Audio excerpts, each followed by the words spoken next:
aldehyde, ketone and carboxylic acid. Question number 1. The intermediate compound acts in the following chemical reaction. तो basically आपके पास क्या है, टॉलिन है. तो अगर आप क्या कर रहे हो ना, टॉलिन को अगर आप रिएक्ट करा रहे हो क्रोमाइल क्लोराइड के साथ, ठीक है, आप टॉलिन को रिएक्ट करा रहे हो क्रोमाइल क्लोराइड के साथ, तो ये बेसिकली कैसी रिएक्शन है, ये आपकी एटार्ड रिएक्शन है. इस रिएक्शन का नाम क्या होता है, एटार्ड रिएक्शन. जब आप एटार्ड रिएक्शन करते हो in the presence of the carbon disulphide, तो फॉर्मेशन तो बेंजीन एल्डिहाइड का होता है, यानी आपके पास इस तरह से बेंजीन एल्डिहाइड का फॉर्मेशन हो जाता है. Now the point is that कि यहां पर जो आपका X बनेगा वो क्या होगा. तो बेसिकली हमारे पास क्रोमाइल क्लोराइड होता है, तो मैं उसका स्ट्रक्चर बना देती हूँ. लाइक इस तरह से हमारा क्रोमाइल क्लोराइड का स्ट्रक्चर होगा, और दूसरी तरफ मेरे पास क्या होगा, टॉलिन. तो ये दोनों सबसे पहले रिएक्ट करेंगे. ओके, तो ये दोनों सबसे पहले आपस में रिएक्ट करेंगे. जब ये रिएक्ट करेंगे तो यहां पर होगा क्या, बेसिकली 2 हाइड्रोजन यहां से रिमूव हो जाएंगे. 2 हाइड्रोजन यहां से क्या हो जाएंगे, रिमूव हो जाएंगे. ठीक है, ऑक्सीडाइज करेगा, क्योंकि ये मेरा एक ऑक्सीडाइजिंग एजेंट होता है. This is the oxidising agent, जो कि ऑक्सीडाइज करेगा मिथाइल ग्रुप को. इस मिथाइल ग्रुप को ऑक्सीडाइज करने आएगा और खुद यहां पर क्या बना लेगा, क्रोमियम O. ठीक है, आपके पास आ जाएगा HCl2Cl2. मैं आपको बनाकर दिखा देती हूँ कि बेसिकली यहां पर एक क्रोमियम का कॉम्प्लेक्स बन जाएगा. ऐसा कुछ इंटरमीडिएट बनेगा. ये देखिए, आप ध्यान से देखिएगा, इंटरमीडिएट कुछ ऐसा बनेगा. यहां पर कार्बन होगा, कार्बन के साथ हाइड्रोजन होगा, उस कार्बन के साथ कनेक्ट होगा आपका ऑक्सीजन. ठीक है, उसके साथ ऑक्सीजन कनेक्ट होगा, ऑक्सीजन के साथ आपका क्रोमियम कनेक्ट होगा, फर्दर क्रोमियम के साथ आपका क्लोरीन कनेक्ट होगा, क्लोरीन कनेक्ट होगा, और यहाँ पर आपका OH भी कनेक्ट होगा. इस तरह से कुछ होगा. और यहाँ पे इन्होंने लिखा है होल्ट वाइज, तो बिल्कुल सही है जी, कार्बन डाइसल्फाइड में आप होल्ट वाइज की बात कर रहे होंगे. तो ऐसा कुछ होगा यहाँ पर, इस तरह से कुछ आपका स्ट्रक्चर यहाँ पर बना होगा. उसके बाद आप इस चीज को यहाँ से रिमूव कर देते हो और आपको बेंजीन एल्डिहाइड मिल जाता है. तो यहाँ पर अगर हम बात करें कि हमारा जो इंटरमीडिएट है, वो आपका इंटरमीडिएट जो करेक्ट इंटरमीडिएट है, वो बी ऑप्शन करेक्ट होगा. सेकेंड क्वेश्चन में उसने कहा है कि identify the compound x in the following reaction. तो बेसिकली आप क्लोरीनेशन करने जा रहे हो. आप ना यहाँ पे क्लोरीनेशन करने जा रहे हो, आपके पास क्या है, CH3 है, और उसके साथ कुछ भी यहाँ पर आपका फिनाइल ग्रुप है, मैंने फिनाइल लिख दिया. साथ में आपने क्लोरीनेशन कर रहे हो in the presence of the light, तो आप क्या करोगे, यहाँ पर फ्री रेडिकल मैकेनिज्म होगा, तो एक HCl यहाँ से रिमूव हो जाएगा और यहाँ पर क्लोरीन आ जाएगा. तो देखो यहाँ पर एक क्लोरीन आएगा, CH2Cl आएगा, CHCl2 आएगा, या CCl3 आएगा. वेल, आपको थोड़ा सा ना आगे भी देखना है कि नेक्स्ट उसने क्या कहा है, क्योंकि मेरा आंसर ये तो हो नहीं सकता और मेरा आंसर B या C D में से हो सकता है. पर बात ऐसी है ना कि उसने कहा कि बाद में आपको क्या मिलेगा, फॉर बेंजीन एल्डिहाइड मिलेगा, CHO मिलेगा, यानी एक हाइड्रोजन बचेगा, बाकी सबके साथ क्लोरीनेशन हो जाएगा. यहाँ पर आप देख सकते हैं कि 3 हाइड्रोजन थे, 3 में से सिर्फ एक बचेगा, तो बाकी के साथ क्या जाएंगे, 2 क्लोरीन आ जाएंगे. तो आप देखो कि 2 क्लोरीन कहां पर है, बी ऑप्शन हो नहीं सकता, C या D. अब D में तो एक भी हाइड्रोजन नहीं है जिसको वो हाइड्रोलिसिस करेगा. जब हाइड्रोलिसिस करने के लिए हाइड्रोजन ही नहीं बचा, तो इसका जो ऑप्शन होगा ना, वो C ऑप्शन करेक्ट होगा, D ऑप्शन भी करेक्ट नहीं है. कहता कंसीडर द फॉलोइंग रिएक्शन. अब आपके पास क्या है, COCl है. ठीक है, दिस इज द COCl, और आपको बताना है hydrogen in the presence of palladium, आपका बैरियम सल्फेट. तो आपने COCl की प्रेजेंस में, आप ये फोस्फाजीन है बेसिकली, तो फोस्फाजीन का आपको रिएक्शन करना है. आपके पास क्या प्रोडक्ट बनेगा, एक्चुअल में ये क्या करने वाला है, ये सिंपली यहाँ पर क्या करेगा, रिडक्शन करेगा. रिडक्शन करने के लिए क्या करेगा, क्लोरीन को तो कर देगा यहाँ से रिमूव, और इसकी जगह ले आएगा हाइड्रोजन, क्योंकि 2 हाइड्रोजन है, एक HCl बना के निकल जाएगा और एक यहाँ पर आ जाएगा. जब यहाँ आ जाएगा तो क्या बन जाएगा, बेंजीन एल्डिहाइड. तो A ऑप्शन आपका करेक्ट हो जाएगा. In the following reaction the product P, आपको प्रोडक्ट P बताना है. अगेन यहाँ पर सेम रिएक्शन है, देखो 2 हाइड्रोजन है, एक इसके साथ जाएगा और एक इसके पास चला जाएगा. तो बेसिकली मेरे पास RCHO बन जाएगा और मेरा HCl बन जाएगा. तो जो फोर्थ क्वेश्चन है वहां पर उसका आंसर आ जाएगा RCHO is the correct option. ठीक है, नेक्स्ट आता है कि which alkene on the ozonolysis give the, आपके पास इनमें से कौन सी एल्कीन है जो आपको एल्डेहाइड भी देगी, साथ में आपको कीटोन भी देगी. तो आपको ये बताना है कि कौन सी एल्डेहाइड होगी. ओजोनोलिसिस करके आपको कौन सी एल्डेहाइड मिलने वाली है. तो मेरे पास अगर मैं यहाँ पर देखूं, मुझे पता है कि कीटोन के लिए ना, कीटोन के लिए मैंडेटरी है, देखो कीटोन ये वाला चाहिए, तो गारंटी से यहाँ पर दोनों पे सेम ग्रुप होना चाहिए. अब अगर मैं यहाँ पर कोशिश करूं तो मुझे इसमें कहीं भी सेम ग्रुप नहीं मिल रहा है, एक जैसा ग्रुप, वो भी एक कार्बन पर होना चाहिए. ना ही यहाँ पर ऑप्शन है, यहाँ हो सकता है, पर अगर मैं यहाँ ये लेकर चलती हूँ, ठीक है भाई ये बना देगा, बट ये जो चीज है ना, ये आपका फिर एल्डिहाइड नहीं बना पाएगी. यहाँ पर ये एल्डिहाइड नहीं बना पाएगी. हालांकि देखिए एक कार्बन की कमी है, यहाँ पे आपके पास 1 2 3 कार्बन है, 4 5 6 कार्बन है, यहाँ पे 1 2 3 4 5, ओनली 5 कार्बन है, तो डी ऑप्शन तो होगा नहीं, बी सी पहले कैंसिल हो गए, A is the right option.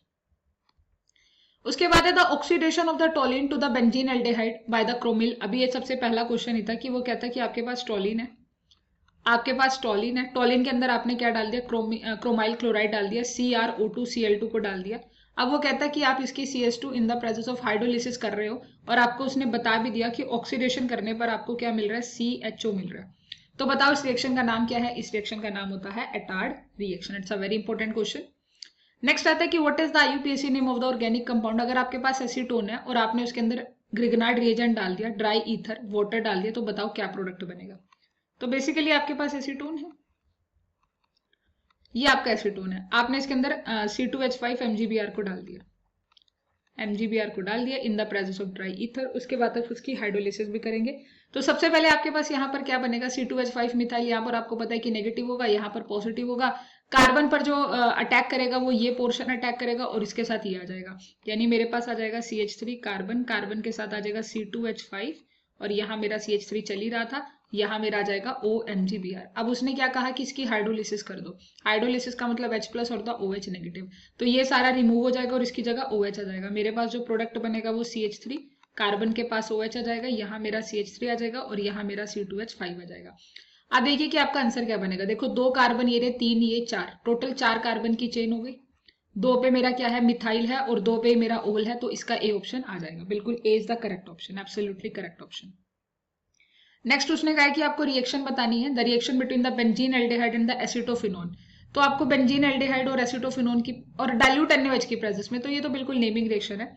देखिए आपके पास है बेंजीन एल्डिहाइड और आपके पास एसिटोफिनोन है, ठीक है, तो आपके पास कुछ इस तरह से ये है, इनकी आप रिएक्शन कराने जा रहे हो, तो आप इस रिएक्शन का नाम क्या दोगे, in the presence of NaOH। देखो यहाँ पर आप रिएक्शन का नाम क्या देंगे, इतना तो गारंटी है कि कंडेंसेशन हो रही है, इतनी तो गारंटी है कि कंडेंसेशन हो रही है, और कौन सी हो रही है, एल्डोल कंडेंसेशन हो रही है।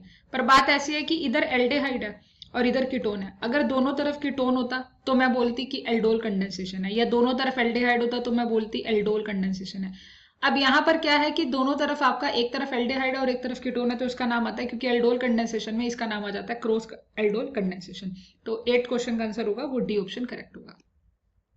फिर कहता है which of the following reagent to distinguish the cis cyclopentane 1,2 diol from the trans isomer. आपके पास सिस साइक्लोपेंटेन डायोल है, 1,2 डायोल है, और ट्रांस वाला भी है, तो आप उसे डिस्टिंग्विश कैसे करोगे। तो यहाँ पर ना आप सीधा एसीटोन डाल दो, एसीटोन के साथ आप इसे डिस्टिंग्विश कर सकते हो सिस और ट्रांस रिएजेंट को। नेक्स्ट आता है कि the product formed by the reaction of aldehyde. अगर आप क्या करते हो कि आपको बताना है कि अगर आपके पास एल्डिहाइड है suppose with a primary amine, आपके पास ये है, इन आप यहाँ पर इनसे क्या बनाने की कोशिश करोगे, ठीक है, आपके पास क्या प्रोडक्ट बनेगा, तो यहाँ पर आपका स्क्विश बेस बनेगा। मैं बनाकर दिखा देती हूँ। तो बेसिकली आपके पास कार्बन अमाइन बनेगा। सबसे पहले तो आप यहाँ पर RCHO है, जैसे मैं इसको और भी ऐसे लिख देती हूँ ना कि RC डबल बॉन्ड H दे रखा है हमको, यहाँ पर हमें दे रखा है RNH2 दे रखा है। तो हमारे पास यहाँ पर क्या होगा, ये जो ये यहाँ पर आपका ग्रुप है ना, क्या बोलते हैं इसे, वाटर रिमूव करना है सिंपली आपने यहाँ से, ये H और ये 2, बस ये वाटर कर दो आप सिंपल में, तो आपके पास बन जाएगा RC डबल बॉन्ड N के साथ R, और यहाँ पर आपका डैश कर लो चाहे से कंसीडर, और यहाँ पर आपका H। तो ये क्या होता है, ये आपका स्क्विफ बेस होता है। सिंपल वाटर का आपने रिमूवल किया, ये हाइड्रोजन और ये ऑक्सीजन रिमूव हो जाएंगे और वाटर का रिमूवल, और आपके पास ये जो प्रोडक्ट बनेगा इसे कहते हैं स्क्विफ बेस। ओके, नेक्स्ट आता है कि which of the most reactive toward the nucleophilic addition reaction. Nucleophilic addition reaction में सबसे ज्यादा रिएक्टिव कौन होगा। तो देखो यहाँ पर आपके पास ना CHO है, यहाँ भी CHO है, ये आपका दूसरा ग्रुप है, ये आपका ये तो एल्डिहाइड हो गया, ये आपका कीटोन हो गया। तो ठीक है, कीटोन की बात कर रहे हैं, यहाँ पर डोनेटिंग लगा रखा है, यहाँ पे विड्रो लगा रखा है। अब आपको पता है कि जितना विड्रो करेगा उतना न्यूक्लियोफिलिक एडिशन रिएक्शन होंगे। अगर सामने से न्यूक्लियोफाइल आ रहा है, न्यूक्लियोफाइल वहीं अटैक करेगा जहां पर इलेक्ट्रॉन की डेफिशिएंसी होगी, और सबसे बड़ी इलेक्ट्रॉन की डेफिशिएंसी वहां होती है जहां पर कोई विड्रो ग्रुप लगा होता है। तो डी ऑप्शन होगा ना, वो करेक्ट ऑप्शन हो जाएगा। फिर आता है कि CH3 CHO, और यहाँ पर आपको इनको डिस्टिंग्विश करना है। मतलब आपके पास क्या है कि दिस इज द इथेनल, और यहाँ पर आपका आ गया जो आपका बेंजीन एल्डिहाइड हो गया, बेंजल एल्डिहाइड हो गया। तो उनको आप डिस्टिंग्विश कैसे कर सकते हो, तो बेसिकली आइडोफोम टेस्ट होता है। जो आपका आइडोफोम टेस्ट होता है ना, वो बेसिकली यही बताता है कि आपके पास अगर आपको डिस्टिंग्विश करना है बेंजीन वाले सिस्टम को, यहाँ पर तो बेंजल है, या फिर आपका नॉर्मल एलिफेटिक है, एलिफेटिक और एरोमेटिक को आप ऐसा लिख सकते हो कि एलिफेटिक और एरोमेटिक को अगर आप डिस्टिंग्विश करना चाहते हो तो you can use the iodoform test. Next आता है कि आपके पास RCHO है, NH2 फिनाइल हाइड्राजीन है, तो कहता है कि ये कौन सी रिएक्शन है। देखो यहाँ पर आपको ध्यान से देखना है कि ये कौन सी रिएक्शन है। RCHO NH2 फिनाइल हाइड्राजीन है, पहले ये न्यूक्लियोफाइल अटैक करेगी, न्यूक्लियोफाइल अटैक होगा, एडिशन होगा, एलिमिनेशन होगा। तो बिल्कुल इसमें 3 स्टेप है, न्यूक्लियोफिलिक एडिशन और elimination reaction is the correct option. Next आता है कि which of the following compound will give the yellow PPT with the iodine and alkali. तो येलो पीपीटी आयोडीन के साथ कौन देगा, तो येलो पीपीटी कौन देने वाला है, ऑब्वियसली आपका कौन देगा, एसिटोफिनोन देने वाला है, क्योंकि यहाँ पर कैसा है, फिनोन का मतलब एरोमेटिक कंपाउंड है, एरोमेटिक कंपाउंड है। मिथाइल एसीटेट में कोई एरोमेटिक कंपाउंड नहीं है, एसिटामाइड भी नहीं आपको देने वाला है, ठीक है। 2 हाइड्रोक्सी प्रोपेन देगा, बिल्कुल देगा, क्योंकि कैसा ग्रुप है यहाँ पे, हाइड्रोक्सी ग्रुप आ रहा था, जिसकी वजह से यहाँ पर आपको येलो पीपीटी मिलने के चांसेस है। तो यहाँ पर आप देखेंगे कि आपके पास आयोडीन और अल्कली मिलने, जब ये अल्कली यानी कि जो आपके अल्कलीन अर्थ मेटल्स होते हैं, तो आपको येलो पीपीटी कहाँ मिल रहा है, एसिटोफिनोन एंड 2 हाइड्रोक्सोप्रोपेन में। कहता क्लिमिंजन रिडक्शन होती है, ketone is carried out in the presence of which of the following. ये बड़ी इंपॉर्टेंट रिएक्शन है। क्लिमिंजन रिडक्शन ना कीटोन की करते हो, कीटोन होता है ना सीधा कन्वर्ट हो जाता है आपका एल्केन के अंदर, तो किसकी प्रेजेंस में होती है, वो हमेशा याद रखिएगा, जिंक मर्करी विद HCl। बिल्कुल इंपॉर्टेंट रिएक्शन है, क्लिमिंजन रिडक्शन होती रिडक्शन है, कीटोन की रिडक्शन होती है, जिंक मर्करी विद HCl के साथ आप इसकी रिडक्शन कर देते हो। फिर उसने कहा कि which of the following will not the result form the formation of carbon carbon bond. इनमें से कौन है जो कार्बन कार्बन बॉन्ड नहीं बनाती है। अब देखो रायमंड टायमंड रिएक्शन में कार्बन कार्बन का बॉन्ड होता है, बिल्कुल होता है जी। कैंजेरो रिएक्शन में नहीं होता, वुड्स रिएक्शन में भी कार्बन कार्बन का बॉन्ड होता है, फ्रिडल क्राफ्ट रिएक्शन में भी होता है, सिर्फ कैंजेरो रिएक्शन होती है जिसमें कार्बन और कार्बन का बॉन्ड नहीं होता है।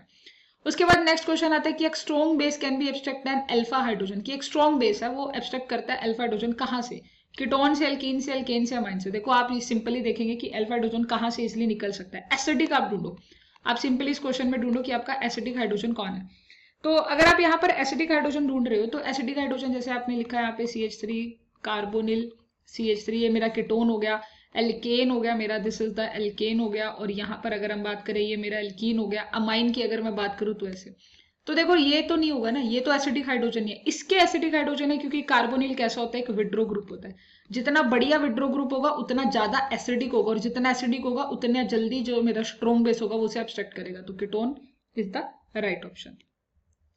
फिर कहता था reduction of the aldehyde and the ketone into the hydrocarbon with the zinc amalgam, तो उस रिएक्शन का नाम क्या है, क्लिमिंजन रिडक्शन।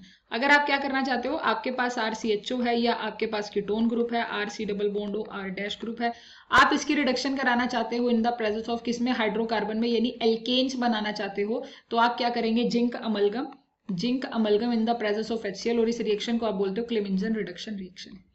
नेक्स्ट आता है कि the product formed in the aldol condensation. आपका जो प्रोडक्ट बनता है एल्डोल कंडेंसेशन में वो बेसिकली बनता कैसे है, एक आपका बीटा हाइड्रोक्सी एल्डिहाइड होता है या फिर बीटा हाइड्रोक्सी क्या होता है, कीटोन।